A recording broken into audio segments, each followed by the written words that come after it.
ये आकाशवाणी है। कोविड-19 विशेष कार्यक्रम के अंतर्गत प्रस्तुत है कोरोना वायरस संक्रमण की वर्तमान स्थिति पर चर्चा, जिसे प्रस्तुत कर रहे हैं आकाशवाणी संवाददाता सिद्धार्थ सिंह। इस कार्यक्रम में आमंत्रित स्वास्थ्य विशेषज्ञ हैं आयुष मंत्रालय में सचिव वैद्य राजेश कोटेचा। नमस्कार श्रोताओं, आकाशवाणी के समाचार सेवा प्रभाग द्वारा कोरोना जागरूकता श्रृंखला के इस विशेष कार्यक्रम में आपका स्वागत है। आज के इस एडिशन के साथ मैं हूं सिद्धार्थ सिंह। श्रोताओं, कोरोना की इस जंग में हमें अपने हौसले को बनाए रखना है, इसलिए हम आपसे यही कहेंगे कि बीतेगा ये दौर और वो दौर भी बीत जाएगा। संघर्ष की सांधे के बाद एक नया युग आएगा। छोड़ना मत मैदान को, चाहे कितना भी शोर हो, सुनसान राहों में अंधेरा कितना ही घनघोर हो। जी हां श्रोताओं, इन्हीं शब्दों के साथ शुरुआत करते हैं आज के कार्यक्रम की। श्रोताओं, कोरोना को लेकर आपके मन में चल रहे तमाम सवालों का जवाब देने के लिए और इस पर चर्चा करने के लिए आज के इस विशेष फोन इन कार्यक्रम में हमारे साथ हैं आयुष मंत्रालय, भारत सरकार में सचिव वैद्य राजेश कोटेचा। राजेश जी, आपके नेतृत्व में आयुष मंत्रालय ने बहुत महत्वपूर्ण उपलब्धियां हासिल की हैं। आपका आयुर्वेद में कई दशकों का अनुभव रहा है और आपने आयुर्वेद के ऊपर कई किताबें भी लिखी हैं। आपको आयुर्वेद के क्षेत्र में विशेष योगदान के लिए भारत सरकार ने पद्मश्री से भी सम्मानित किया है। राजेश जी, नमस्कार, और आपका आज के इस विशेष कार्यक्रम में हम अपने श्रोताओं की ओर से स्वागत और अभिनंदन करते हैं। नमस्कार श्रोताओं, अब कोरोना से संबंधित सवाल हमारे आज के एक्सपर्ट से टोल फ्री नंबर 1800-115767 और 011-233-14444 पर पूछ सकते हैं। आप हमारे ट्विटर हैंडल @AINews पर #AskAIR पर अपने सवाल पोस्ट कर सकते हैं। राजेश जी, कोरोना के इस दौर में अगर हम आयुर्वेद को देखें तो इसके उपयोग में एक क्रांति सी आ गई है। पूरे देश और विदेश में हर कोई आयुर्वेद को अपना रहा है और ऐसा पहली बार है जब एलोपैथिक डॉक्टर्स भी आयुर्वेदिक चीजें रिकमेंड कर रहे हैं।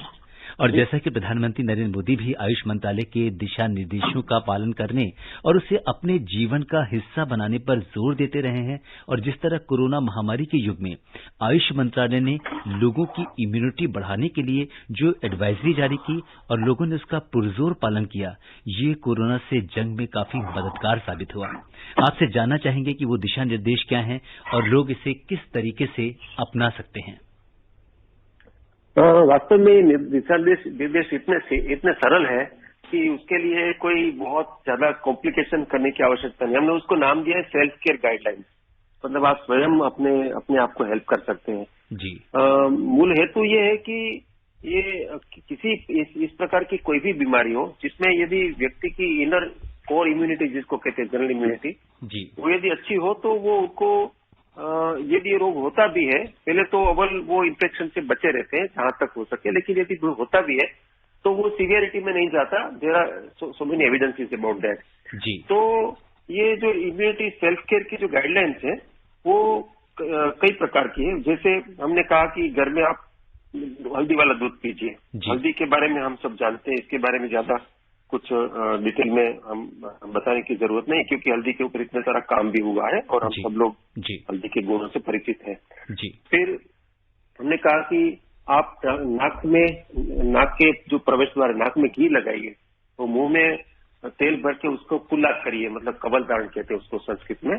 तो इसमें भी ऐसे सिंपल से प्रमाण है कि ऐसा करने से जो एंट्री पॉइंट्स है जिससे इस प्रकार के इन्फेक्शन शरीर के अंदर प्रवेश करते हैं, तो एंट्री पॉइंट्स पर एपिथेलियल सेल्स को पेनिट्रेट नहीं कर पाते फॉरेन बॉडी, तो उसके ऊपर भी बहुत सारे प्रमाण है। हम और अभी भी काम कर रहे हैं उसके ऊपर। फिर जैसे किसी को हल्का सा गले में खराश भी है तो हमने कहा कि लौंग मिश्री के साथ मिलकर के मुंह में रखिए। वो साधारण खराश है तो वो दूर कर देती है, मन में से भय निकल जाता है। जैसे च्यवनप्राश हमने लेने के लिए लोगों को सजेस्ट किया। एक आयुष का काढ़ा है, वो काढ़ा बहुत प्रचलित हुआ। माननीय प्रधानमंत्री जी ने भी उसके बारे में सबको कहा कि आयुष का काढ़ा आपको लेना चाहिए करके। तो वो काढ़ा भी इतना सिंपल है। अपने घर में, सबके घर में दालचीनी होती है, काली मिर्च होती है जी, सौंठ होती है जी, तुलसी होती है।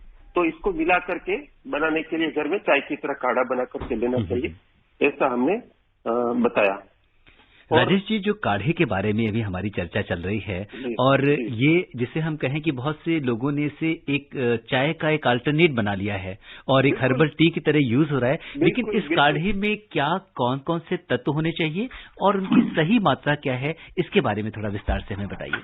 उसको मैं जरूर बताना चाहूंगा क्योंकि इसमें बहुत सारी भ्रांतियां भी हैं। जी, हमने क्या किया है कि उसको काढ़े का नाम आयुष्वाद करके हमने उसको एक प्रकार से नोटिफाई कर दिया ताकि सभी मैन्युफैक्चरर्स है वो पूरे देश भर में 9,500 मैन्युफैक्चरर्स है वो बना करके इसको वितरित कर सके। जैसे इसमें जो काढ़े के अंदर जो इंग्रेडिएंट्स है वो तुलसी है, काली मिर्च है, अपना सौंठ है, सौंठ मतलब सूखी अदरक जी, और दालचीनी है।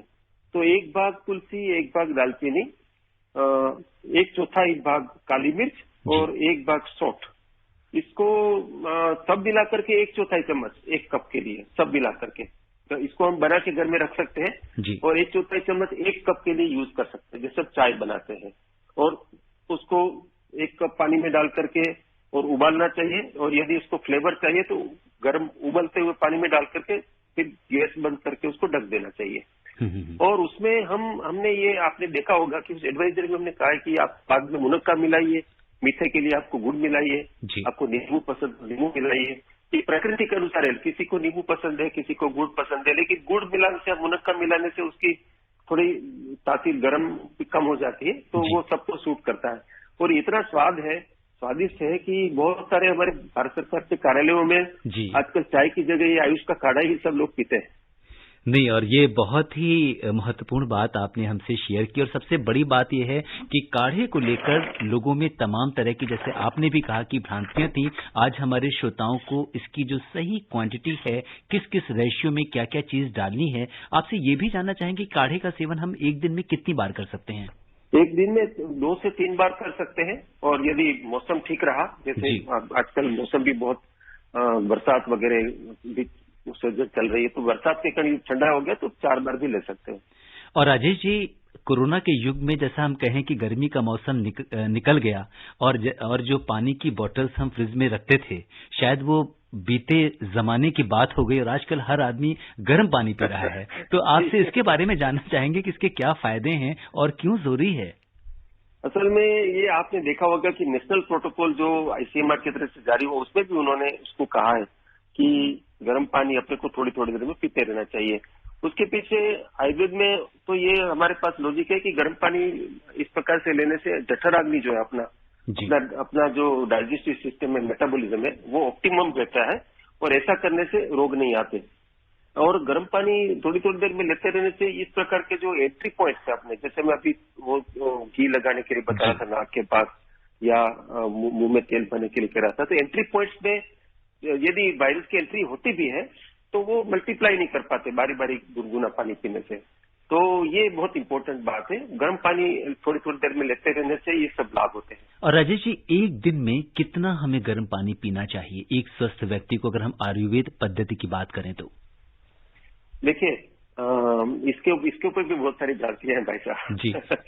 क्या है कि हमें ऐसा कहा जाता है कि खूब पानी पीना चाहिए, तो लोग इसको खूब को क्वांटिफाई करके 7-8-10 लीटर तक, मैं चिकित्सक भी हूँ तो मैंने ऐसे पेशेंट देखे कि जो 12-12, 15-15 लीटर पानी पी जाते हैं ज्यादा पीना चाहिए करके, तो वो थोड़ा अतिरेक है। पानी अमृत है, लेकिन इसको बहुत ज्यादा मात्रा में लेने से वो विष की तरह काम करता है या नुकसान करता है। तो थोड़ी थोड़ी देर में पानी पीना चाहिए और व्यक्ति की प्रकृति के अनुसार, आवश्यकता के अनुसार, जैसे गर्मी का सीजन है, बहुत ज्यादा उत्तर भारत में ड्राई वेदर है, दक्षिण भारत में वेदर जो है वो वेट और वो है हॉट वेदर है, गर्म है लेकिन उसमें बहुत नमी है। तो ऐसे लोगों को पानी ज्यादा पीना चाहिए और जहाँ सर्दी है या ठंडा मौसम है, रात को ठंडा हो जाता है, उनको कम पीना चाहिए। तो ये मिलाकर के 2 लीटर से लेकर के 3 लीटर के बीच में, 3.5 लीटर के बीच में इसका वेरिएशन आता है। बहुत गर्म प्रदेश में, बहुत सूखे प्रदेश में ज्यादा पानी लेना चाहिए और जहाँ वो मॉडरेट वेदर है, रात को ठंडा हो जाता है, उसको कम पानी पीना चाहिए। लेकिन इसका एक मेन प्रिंसिपल क्या है, एक साथ बहुत ज्यादा पानी न पी करके थोड़ा थोड़ा दिन भर पीते रहना चाहिए। जी, थोड़ा थोड़ा पानी पिएं और अपने जिस तरह का मौसम हो उसके हिसाब से इसे करें और आवश्यकता से अधिक शायद पानी भी ना पिएं। राजेश जी, आज ये मौका है कि आपसे इस तरह की चीजें, जो छोटी छोटी सी बातें हैं जो हम अपने जीवन में करते हैं और इस समय पूरा देश इन चीजों को कर रहा है, आज हमारे पास मौका है इन बातों को जानने का। राजेश जी, एक चर्चा इस समय गोल्डन मिल्क सबका फेवरेट बना हुआ है। इस समय हर व्यक्ति गोल्डन मिल्क का सेवन कर रहा है, लेकिन गोल्डन मिल्क क्या है, इसके क्या फायदे हैं और इसे किस अनुपात में इसमें हल्दी का होनी चाहिए और किस तरीके से लेना चाहिए? गोल्डन मिल्क कुछ नहीं बल्कि हल्दी वाला दूध है जी।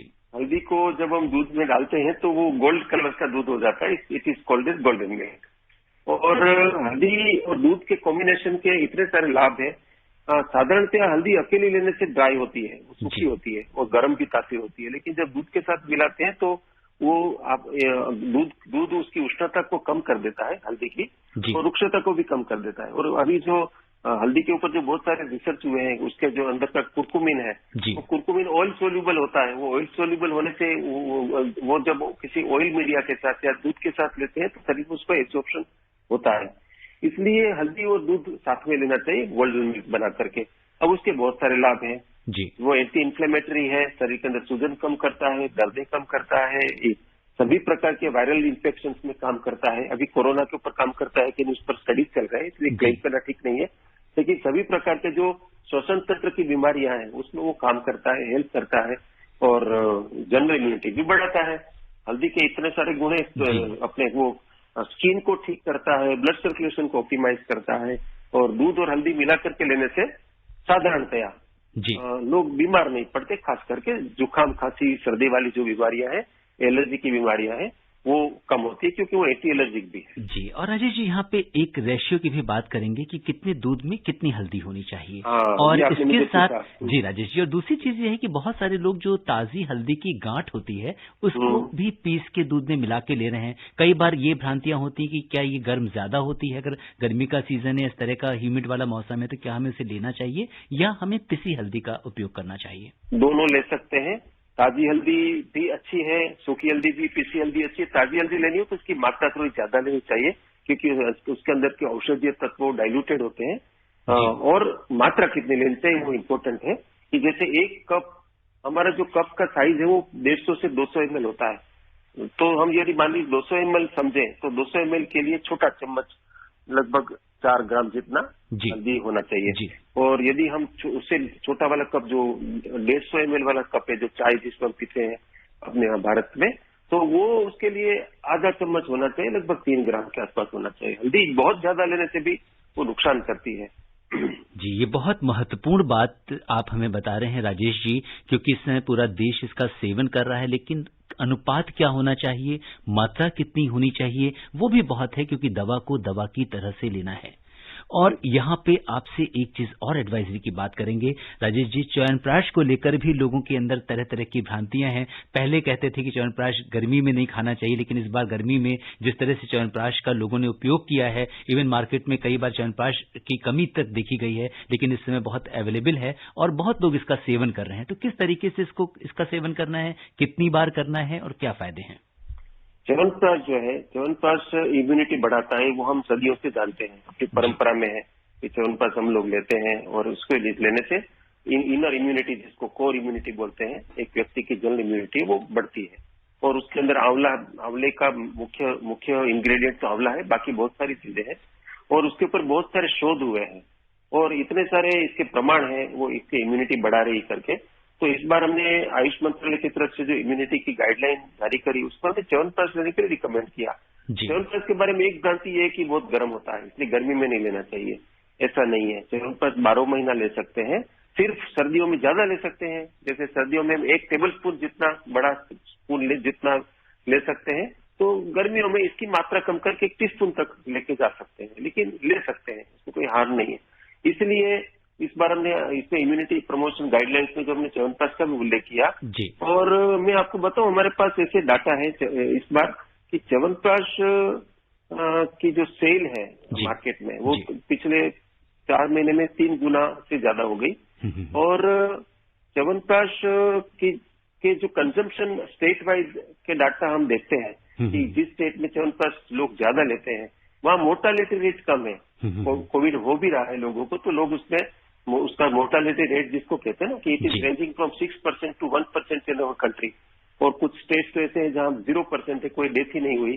कुछ स्टेट में ज्यादा डेथ है, कुछ स्टेट में कम डेथ है। तो इसको हमने देखा तो हमारे आश्चर्य हुआ हमें कि जिस स्टेट के कंजम्पशन पर कैपिटा, मतलब मान लीजिए 1 लाख का पॉपुलेशन है, तो 1 लाख के अंदर जितना कंजम्पशन हो उसको पर कैपिटा हम कर सकते हैं, प्रति व्यक्ति कितना। तो पर कैपिटा कंजम्पशन जहाँ ज्यादा है वहां पर मोर्टालिटी रेट कम है, ऐसा हमने पाया। हम उसको फाइंडिंग को पब्लिश कर रहे हैं अभी। और जहाँ पर कैपिटा कंजम्पशन कम है वहाँ मोर्टालिटी रेट ज्यादा है। हालांकि ये बड़ा एक प्रकार से जनरल सा कंपैरिजन है, बट ये आश्चर्यजनक भी है, बहुत इंटरेस्टिंग भी है। राजेश जी, बहुत महत्वपूर्ण बात आपने शेयर की है हमारे श्रोताओं के साथ, जिस तरह से डेटा भी यही बता रहा है आपका। और सबसे बड़ी चीज है कि च्यवनप्राश को लेकर, जैसे हम लोगों को भी याद है कि च्यवनप्राश हम लोग गर्मियों में इसका सेवन बंद कर देते थे, जाड़े में इसका सेवन शुरू कर देते थे, लेकिन आपने बताया कि 12 महीने हम च्यवनप्राश खा सकते हैं, और प्रोवाइडेड कि इसकी क्वांटिटी, आप इसका खाने का समय भी अगर कुछ ऐसा निश्चित हो कि हम सुबह लें या शाम को, सबसे अच्छा रहता है, क्योंकि वो पचने में थोड़ा भारी होता है। सुबह लेने से भी हम एक्टिव होते हैं उसके बाद दिन भर, तो फिर वो बहुत अच्छे से आसानी से शरीर के अंदर एसिमिलेट हो जाता है। सुबह नाश्ते के समय लेना चाहिए। नाश्ते के समय, नाश्ता करने के बाद लें या पहले? नाश्ता करने के बाद लेना चाहिए। और नाश्ता करने के बाद च्यवनप्राश के ऊपर कई लोग दूध लेते हैं, उसमें हार्म नहीं है, दूध ले सकते हैं, लेकिन च्यवनप्राश को दूध में मिला के नहीं लेना चाहिए। अलग से पहले च्यवनप्राश लेकर ऊपर दूध पी सकते हैं, और दूध के बिना भी ले सकते हैं। जी, बहुत महत्वपूर्ण बात राजेश जी आज हमें जानने को मिल रही है। हमारे श्रोता और बहुत सारे ऐसे श्रोता हैं जो इस समय हमें फोन कॉल्स कर रहे हैं और आपसे सवाल पूछना चाह रहे हैं। रुक कर लेते हैं हम राजस्थान का, बाड़मेर का, जहां से हमारे साथ मेवाराम जी जुड़ चुके हैं। तो मेवाराम जी का भी फोन हम लेते हैं। उससे पहले हम लोग कुछ और बातें करते हैं। राजेश जी, कोरोना के लिए आयुर्वेद में क्या कुछ चल रहा है? जैसे कुछ नई दवाएं थी जिनका परीक्षण चल रहा था, जैसे अश्वगंधा थी, यष्टि मधु है, गुडचू पिपली है, तो इनके बारे में आप क्या बताएंगे हमारे सुनने वालों को?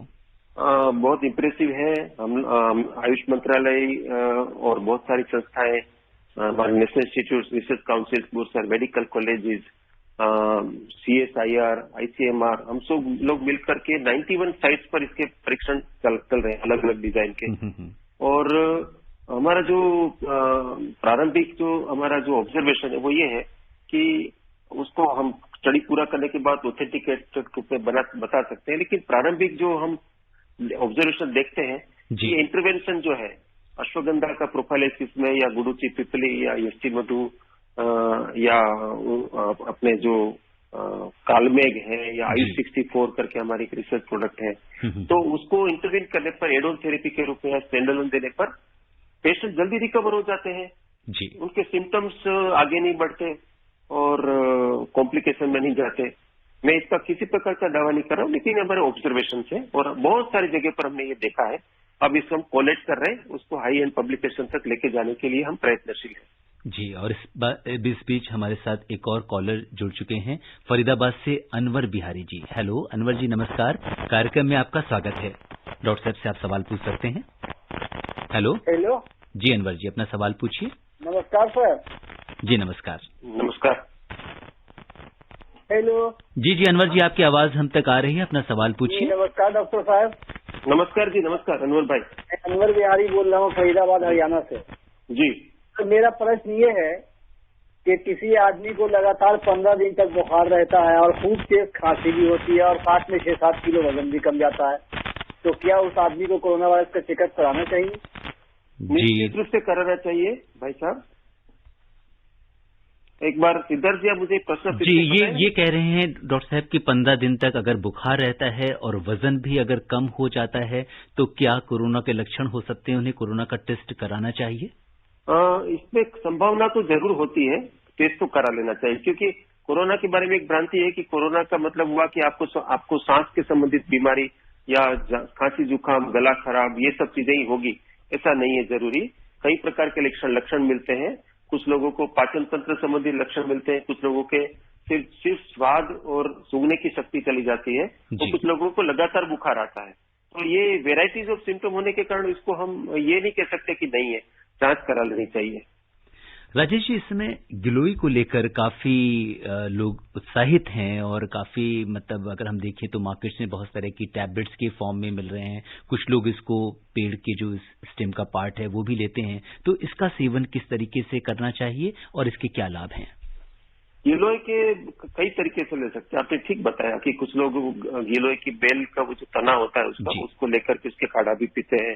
ताजी गिलोय भी कुछ लोगों के घरों में उपलब्ध होती है क्योंकि बहुत कॉमन प्लांट है। तो गिलोय को लेने का तरीका क्या है कि यदि आपके पास उसकी टेबलेट है तो 12 साल से ऊपर के लोगों को उसको 2 गोली सुबह 2 गोली शाम को करके लेना चाहिए। तो उसका कोई दूर दूर तक साइड इफेक्ट नहीं है, वो निरापद है। आयुर्वेद में उसको अमृता भी कहा है और वो न केवल शरीर की इम्यूनिटी बढ़ाते हैं लेकिन बहुत सारे रोगों के लिए भी काम करती है। और साधारणतया बिना किसी रोग के भी स्वस्थ लोग रसायन के रूप में इसको ले सकते हैं, इसलिए निरापद है। तो 12 साल से छोटे यदि कोई आयु के हैं तो उनको 1 गोली सुबह 1 गोली शाम को लेना चाहिए। तो बहुत छोटे 1 साल से छोटे बच्चे इसका चूर्ण थोड़ा सा लेकर के घी और शहद में मिला करके देना चाहिए। यदि ताजा गिलोय है, जिसको गुड़ुची बोलते हैं संस्कृत में, ताजी गिलोय है, तो ताजी गिलोय का जो तना होता है, उसका जो स्टेम होता है, उसको छोटे छोटे टुकड़े करके उसको भिगो करके काढ़ा बनाने से ज्यादा लाभ करते हैं। और इसका तरीका ये है कि जितना गिलोय है उससे 16 गुना पानी लेकर के उसको उबालना चाहिए।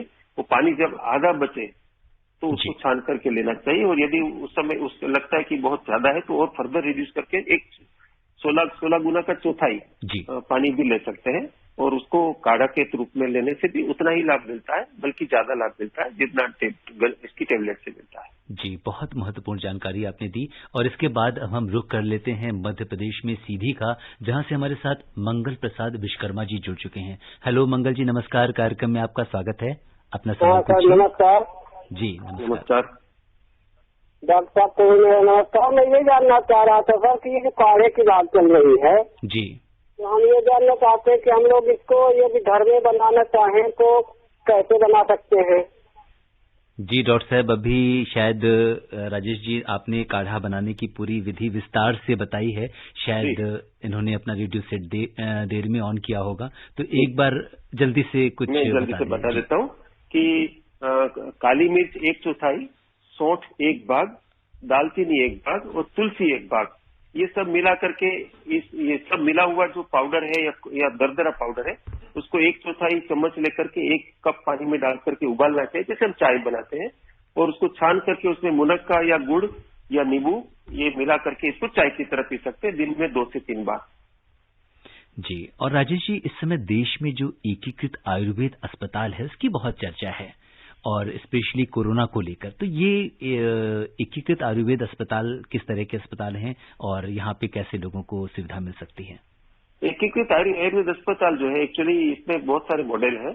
एक मॉडल तो ये है कि आयुष्मान भारत के अंतर्गत जो अपने हेल्थ एंड वेलनेस सेंटर है उसमें से 12,500 सब सेंटर जो है हेल्थ वेलनेस सेंटर उसको आयुष स्टैंड एलोन आयुष को दिया गया है। उसमें से देश भर में हमने 3,500 से ज्यादा राज्यों के सहयोग से 3,500 से ज्यादा शुरू हो गए। वो गांव के स्तर पर है, बहुत एकदम इंटीरियर लेवल पर जो सब सेंटर्स होते हैं उसको हेल्थ एंड वेलनेस सेंटर। तो ये एक मॉडल हो गया। दूसरा मॉडल है ये कि हमारे देश भर में 750 कॉलेजेस हैं और मैं सिर्फ आयुर्वेद की बात नहीं कर रहा हूँ। आयुष का मतलब आयुर्वेद, यूनानी, सिद्धा, होम्योपैथी, नेचुरोपैथी, ये सब मिला करके हम सब लोग अपनी अपनी विधा में जो भी कर सके वो सब कंट्रीब्यूट कर रहे हैं। जैसे होम्योपैथी के भी बहुत सारे रिसर्च चल रहे हैं, उनके बहुत सारे प्रोफाइलेक्सिस के प्रमाण है, यूनानी के भी है, सिद्धा के भी है। और योग तो मेन स्ट्रीम में हम सब जानते हैं कि जहां कोरोना हॉस्पिटल सब जगह योग सुबह होता है, सबको योग कराते हैं। तो देश भर में से हमारे 750 कॉलेजेस हैं, उनके सबके हॉस्पिटल है, वो एक कर रहे हैं।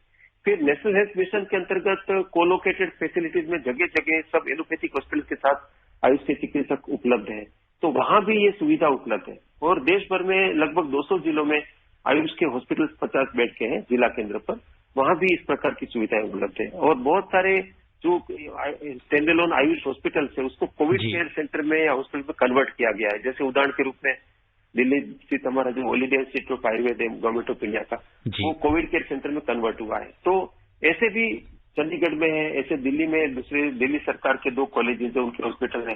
तो देश भर में ऐसे जगह जगह स्टैंड एलोन आयुष हॉस्पिटल भी कन्वर्ट हुए, जिससे कोविड के पेशेंट्स को उनकी सहमति से सिर्फ आयुर्वेद की या आयुष विधाओं की चिकित्सा हो रही है और वो लोग ठीक होकर के बाहर आ रहे हैं। जी, और राजेश जी, हमारे एक श्रोता हैं तुषार भटनागर, ये सोशल मीडिया पे पूछ रहे हैं कि इनकी बेटी को बार बार छींक आती है बहुत ज्यादा, तो उसमें क्या जो ऑयल थेरेपी होती है इसमें हम उसे अपना सकते हैं या किस तरीके से दूर कर सकते हैं? भाई साहब, ये तुषार जी को कहिए कि निश्चित रूप से ये एलर्जी है और इसमें बच्चे की इम्यूनिटी कम होने से, कॉम्प्रोमाइज होने से या उनके न्यूट्रिशन ठीक न होने से ये सब चीजें होती है। तो बिल्कुल वो नाक में घी लगा सकते हैं, इससे ये उसको बहुत लाभ मिलेगा।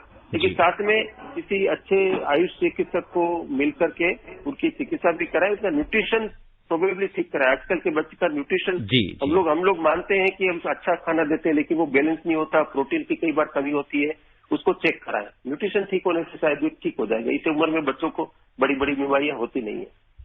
और राजेश जी, आपने ऑयल थेरेपी के बारे में बताया, तो ऑयल थेरेपी किस तरह से और हम कर सकते हैं, क्योंकि और थोड़ा गार्गल के बारे में भी आयुष मंत्रालय ने कहा है कि हमें करना चाहिए, तो ये क्या है? जी, निश्चित रूप से असल में एक तो ये कि नाक के अंदर घी लगाना या तिल का तेल लगाना या अणु तेल करके एक आयुर्वेदिक ऑयल आता है, मेडिकेटेड ऑयल, वो लगा सकते हैं। लगाने का तरीका क्या है? या तो 2 बूंद ड्रॉपर से डालें नाक में, या फिंगर टिप पर इस ऑयल को या घी को लेकर के अपने नाक में अंदर इंसर्ट करें, फिर उस उंगली को दूसरे नोस्ट्रिल में न डालें, दूसरी उंगली से दूसरे नोस्ट्रिल में ऑयल को लगाएं और फिर हल्का सा अंदर की तरफ हम खींचे, थोड़ा सा अंदर की तरफ सांस लें, और ताकि अंदर तक वो ऑयल का लेयर बन जाए।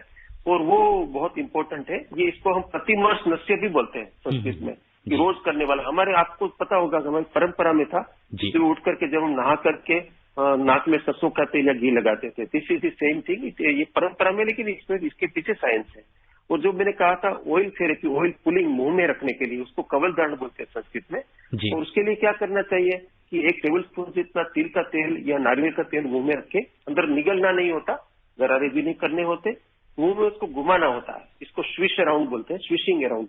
तो मुंह में घुमा करके 2 या 3 मिनट तक घुमाने के बाद आदमी इसको ज्यादा होल्ड नहीं कर पाता, मुंह में बहुत सारे लार आ जाते हैं, उसको फिर फूंक देना चाहिए और फिर कुल्ला कर लेना चाहिए गुनगुने पानी से।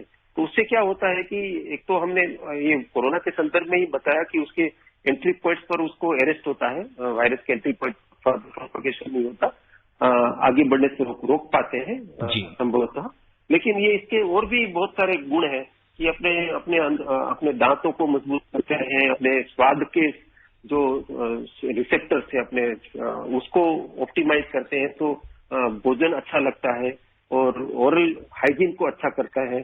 और बहुत सारे ऐसे गुण हैं कवल धारण के, और दिन में एक बार साधारणतया करना चाहिए, बारी बारी करने की आवश्यकता नहीं। जी, तो श्रोताओं, अब समय इजाजत नहीं दे रहा कि हम इस चर्चा को आगे बढ़ाएं। चलते चलते राजेश जी, आप आकाशवाणी के श्रोताओं को क्या टिप्स देना चाहेंगे?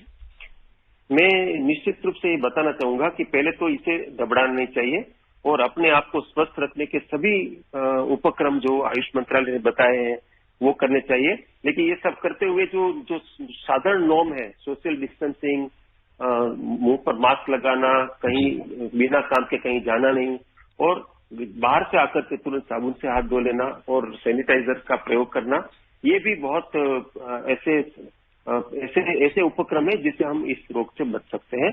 और अपनी इम्यूनिटी को ठीक रखने के लिए निद्रा पूरी करना, भोजन बराबर लेना, अपने आप को खुश रखना, परिवार के साथ समय बिताना, योग प्राणायाम करना और मन का काम करना, अपने आप को व्यस्त रखना। बिल्कुल। वैद्य राजेश कोटेचा जी, आप कोविड-19 के इस विशेष कार्यक्रम से जुड़े और आपने हमसे कोरोना से जुड़े तमाम विषयों पर चर्चा की और हमारे श्रोताओं के प्रश्नों का उत्तर दिया। आपका बहुत बहुत धन्यवाद। धन्यवाद, नमस्कार। श्रोताओं, आज के अंक में बस इतना ही। चलते चलते आपसे यही कहेंगे कि चूम लेता हूं हर मुश्किलों को मैं अपना मानकर, जिंदगी कैसी भी है आखिर है तो मेरी। श्रोताओं, आप कोरोना से जंग में अपना हौसला यूं ही बनाए रखिए और जब भी मेरा ख्याल आए अपना बहुत ख्याल रखिएगा। इसी कामना के साथ दीजिए मुझे अनुमति। नमस्कार। कोविड-19 विशेष कार्यक्रम के अंतर्गत अभी आप सुन रहे थे कोरोना वायरस संक्रमण की वर्तमान स्थिति पर चर्चा, जिसे प्रस्तुत कर रहे थे आकाशवाणी संवाददाता सिद्धार्थ सिंह। इस कार्यक्रम में आमंत्रित स्वास्थ्य विशेषज्ञ थे आयुष मंत्रालय में सचिव वैद्य राजेश कोटेचा। ये कार्यक्रम आकाशवाणी के समाचार सेवा प्रभाग द्वारा प्रस्तुत किया गया। इसे आप हमारे mobile app news on AIR पर भी सुन सकते हैं। इस कार्यक्रम के संबंध में आप अपनी प्रतिक्रिया हमें ईमेल कर सकते हैं। पता है airnsdtalks@gmail.com। ये कार्यक्रम फिर से सुनने के लिए लॉग ऑन करें हमारी वेबसाइट newsonair.com पर।